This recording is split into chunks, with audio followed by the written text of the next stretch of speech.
नमस्कार, मी Rajratna Jondhale. Top news मराठीमध्ये आपलं स्वागत.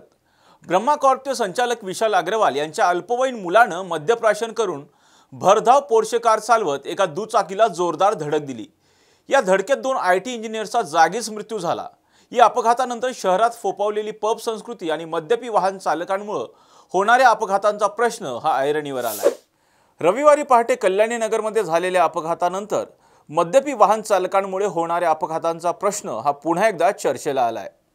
पुणे पोलिसांकडून वर्षाला सरासरी 350 मद्यपी वाहनांवर कारवाई करण्यात आली आहे. पुणे शहरात 36 लाखांहून अधिक वाहन संख्या असूनही शेकडो बार आणि पबमध्ये हजारोंच्या संख्येने तरुण मद्यपान करतात आणि वाहनं चालवतात. परंतु गेल्या 2.5 वर्षात केवळ 1078 मद्यपी वाहन चालकांवर कारवाई करण्यात आली आहे. पुणे शहरातील कोरेगाव पार्क, कल्याणी नगर, बाणेर, कोंढवा आणि पुणे स्टेशन परिसरात पबची संख्या ही मोठी आहे.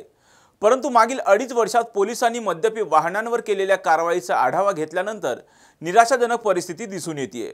मागील 2.5 वर्षात मद्यपी वाहन चालकांवर झालेल्या कारवाईची आकडेवारी पाहूयात ग्राफिक्सच्या माध्यमातून.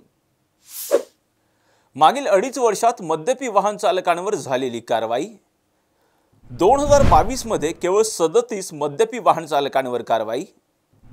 2023 मध्ये 562 मद्यपी वाहन चालकांवर कारवाई. मे 2024 पर्यंत 469 मद्यपी वाहन चालकांवर कारवाई. मद्यपी वाहन चालकांवर आरोप सिद्ध झाल्यास शिक्षा काय?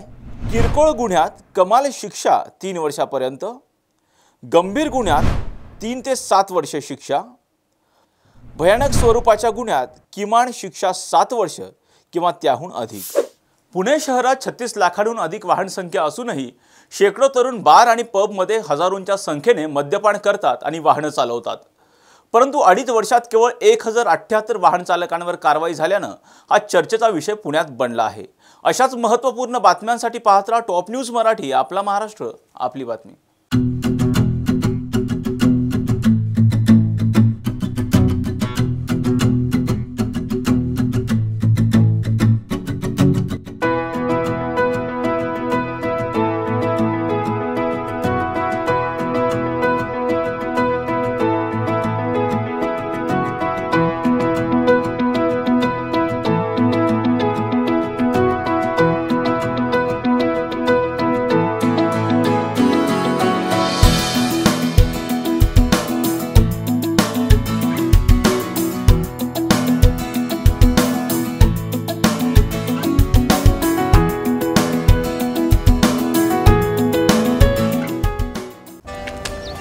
Come on guys, hurry up.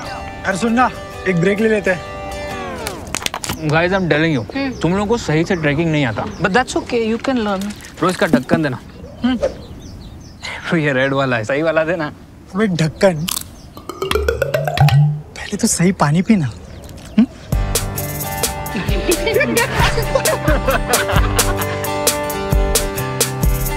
Manikchand Oxyrich, proudly Indian.